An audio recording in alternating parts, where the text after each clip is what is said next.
DNXBet шилтеме аркылуу кирип, өзүңүздүн командаңызга ставка коюңуз. Сизди 100% бонус күтөт.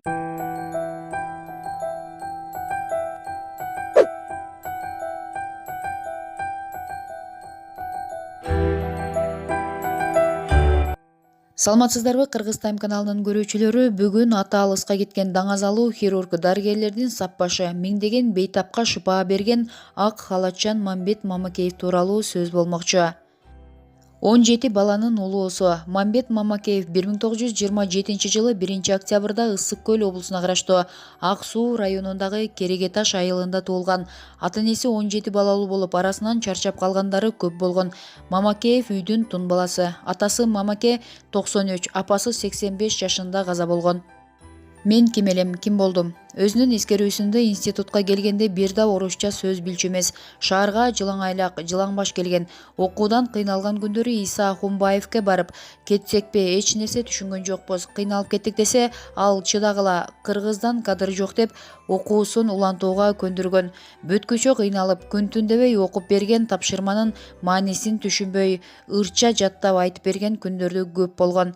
Ошондон улам Мамакеевдин мен ким элем, ким болдум, азыр менде болгон бүткөн наамдар бар деп айтканы бар. 65 жылдык иш тажрыйбасында 30 миңге чукул операция жасаган. Бул тууралуу өзүнүн тастыктаганы бар. Чарчап кеткен учурда операцияларды креслого отуруп алып жасайт. Күнүгө 3-4, кээде 7-8 бейтап колунан өтөт. Дүйнөдөгү эң кары хирургдардын бири. Мамбет Мамакеев 90 жаш курагына карабай, бүгүн да ишин улантып келет. Ал дүйнөдө эмгек жолун улантып жаткан эң кары хирургдардын бири болуп саналат. Хирургка жасалган 3 операция. Мамакеев 80 жашында табарсыктын алдында жайгашкан аденома безинен арылган.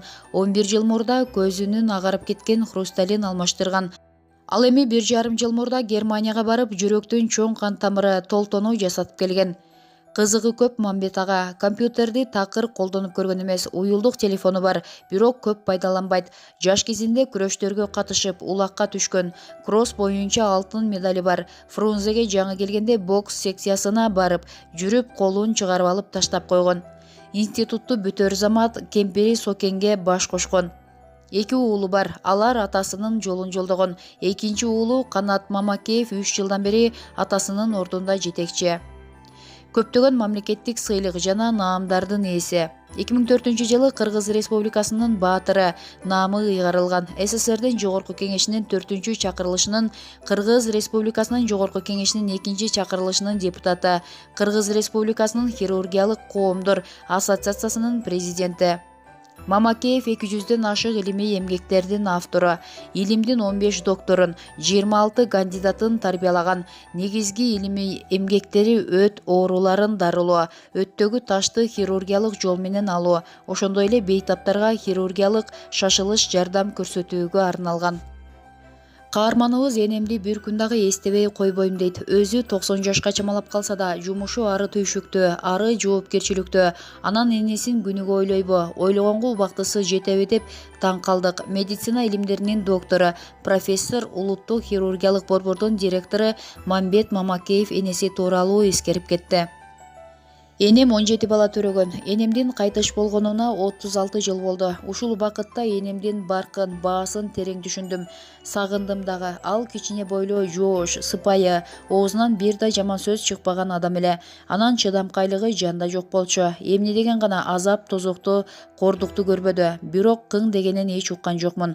Энем 17 бала төрөгөн. Айрымдары ымыркайында, кээ бирлери бой жеткенде өлүп кала берген. Азыр 17ден 3-өбүз калдык. 12 жашымда эле дарыгерлигим башталыптыр. Эсимде, карындашым бейшакан төрөлгөндөн тартып эле кыңылдап, ыйлап, эмчек эме алчу эмес. Бир күнү энем менен чоң энем бир жака кетишти. Токтобой ыйлай бергенинен чыпалагымды оозуна салсам, билинер-билинбес соруп жатты. Тура калып чүпүрөккө талкан салып, сүткөм алып берсем, чопулдатып сора баштады. Энем бир күндөн кийин келди. Ыйлабай жатканын көрүп, өлдү деп ойлоду окшойт. Качан үнү чыкпай калды деп сурады. Мен апа бол тез эмиз дедим. Кийин ойлосом 12 жашымда эле доктурлугум башталып, карындашымды ачкалыктан сактап калыптырмын. Энем бир да жолу ырыстуу тамак жебептир. Улуу атамекендик согуш башталып, атамды аскерге алып кетишти.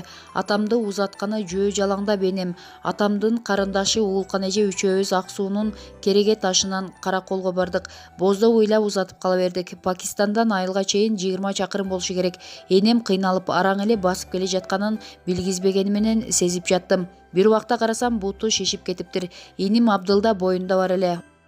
Ошентип үйгө жетпей Искендеген эжекебиздикинде түнөп, талкан жеп, ысык суу ичип жатып калдык. Анда элдин баарынын турмушу начар, ачкачылык эле. Үйгө келгенде энем ысык жармага картошка аралаштырып тамак жасап берди. Картошканын кабыгын арчуучу эмес, үнөмдөйм деп ойлосом бизди жесин деп өзү бир да жолу ырыстуу тамак жебептир. Энемдин төрөй турган учуру келип калса да сыр билгизбечү. Суу кеткенде толгоонун бышып жетилгени экенин билип алгам. Эми энемди ким төрөтөт деп эле кыйнала бердим. Анткени алдуу күчтүүнүн баары согушта. Бир күнү энем кыңылдай баштады. Толгоо башталганын дароо түшүндүм. Көчөнүн четинде жашаган атамдын карындашын чакырып келгиче энем төрөп коюптур. Баланын дымы чыкпай ыйлабайт. Элден көргөнүмдү жасап, чаканы калдыратып, бетине муздак суу чачып жиберсем ыйлап ийди. Аялым кайната кайненесин бакыртып ваннага салчу. Короодо бир жандыгыбыз жок, өтө кедей элек. 1944 жыл болсо керек. Энем байкуш күнүгө эртең менен эрте туруп, Ак суу айылынын үстү жагындагы тоо этегине кетет. Ошол колхоздун уйларын саачу. Кечинде тартылган 2 чака көк сүт көтөрүп келет. Аны бышырып, талкан аралаштырып бизди бакчу. Бир күнү укмуштай бороон чапкын болду. Сыртка чыксам, бир ат жүрүптүр. Аны жайдак минип эле энемдин жолун утурлай чаптырдым. Бир коктунун ичинде ыйлап отурат. Коктудан ылдый түшө бергенде тайгаланып жыгылыптыр да сүтүн төгүп алыптыр. Колтугунан жөлөсөм бүгүн эмне ичесиңер деп уркурайт. Эниме кошулуп мен да ыйлап, анан сооротушуп алып үйгө кеткенибизди унутпайм. Нары бери өткөндө ошол коктуну дайыма карап коем. 1960-жылга чейин анча-мынча кийим алып бергеним эле болбосо, энемди түзүктө эле бага алган жокмун. Кийин өзүм бутума туруп, айылга там салып бердим. Атамды жылкылуу кылдым. Бир жакка барарда жөө баспай машина менен барып калышты. Кышкысын дайыма экөөнү тең борборго үйүмө алып келчүмүн. Адеп келгенде аялым Сокен кайненесин да, кайнатасын да бакыртып эле ваннага салып, жаңы дамбал көйнөк кийгизчү. Атам бечара жөн эле койчу балам, жакында эле сууга түшкөнбүз дейт.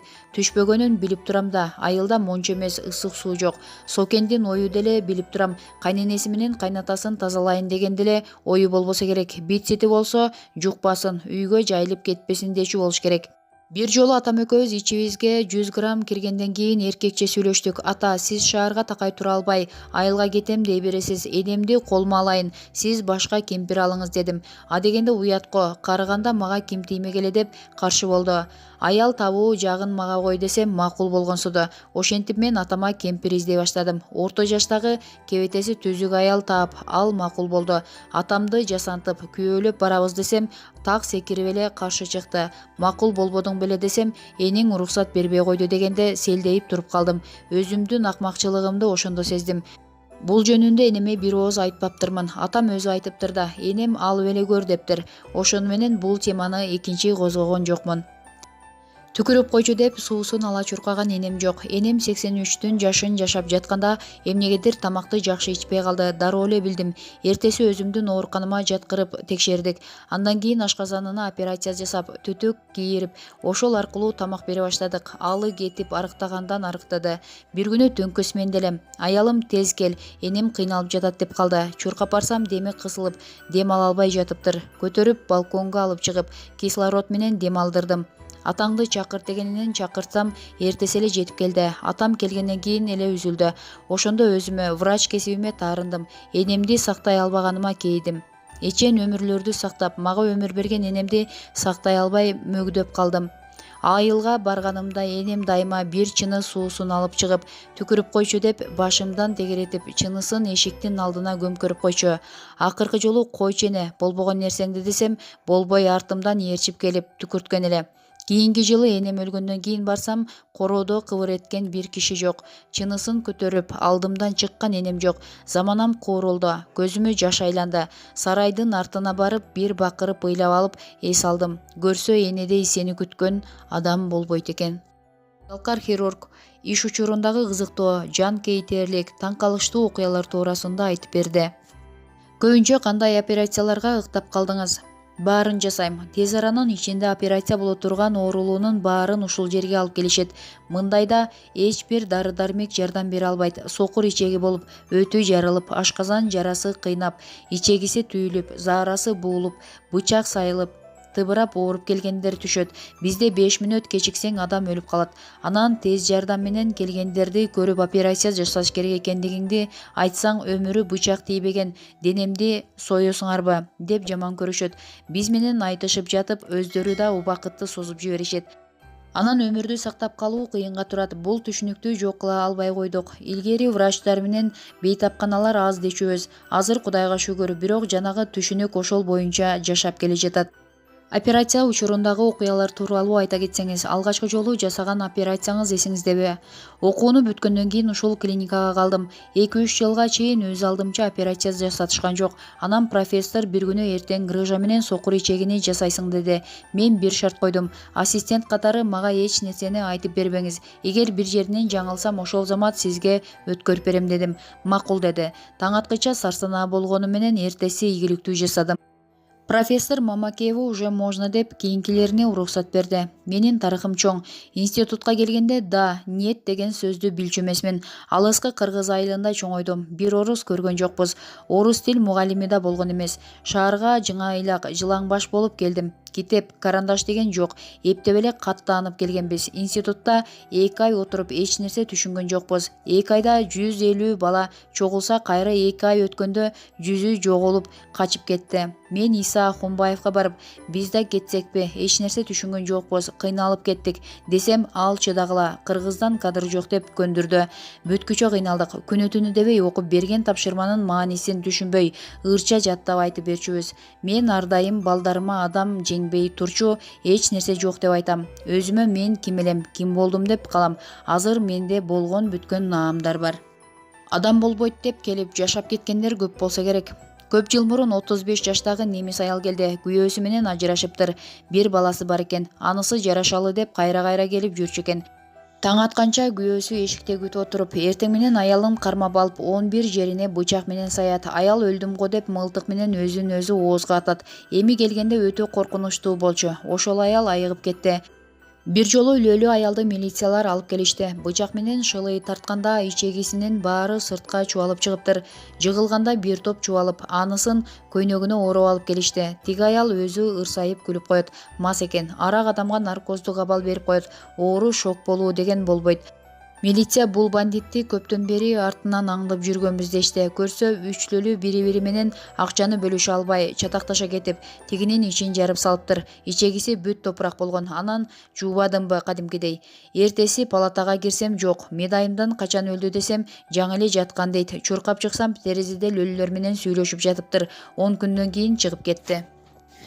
Эми бала чака, небере чөбөрөлөрүңүз тууралуу да кеп кылып кетсеңиз. Институту бүтөр замат кемпирим Сокенге баш кошком. Аябайтың, үйдө сайрап отурат. Мээси, кулагы, тили алдан эмедей. Жамбашы ооругандыктан аксап калат. Баарыбыз ошо кишинин көзүн карап баш ийебиз.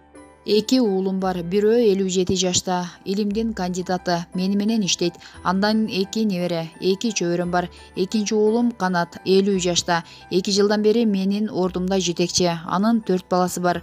Улуу баласынан чөбөрөм бар. Жогорудагы берүүбүз Спутник KG, Супер KG, Википедия сайттарынан алынган маалыматтардын негизинде даярдалды. Кыргыз Тайм каналы ар дайым сиздердин кызматыңыздарда.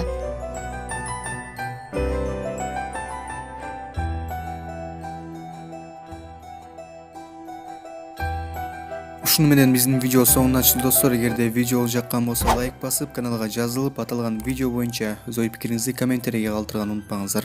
Жана ошондой эле кийинки видео ким жөнүндө болсун, ал жөнүндө дагы жаза кетиңиздер. Кыргыз Тайм каналы элдин кызматында. Биз менен бирге болуңуздар.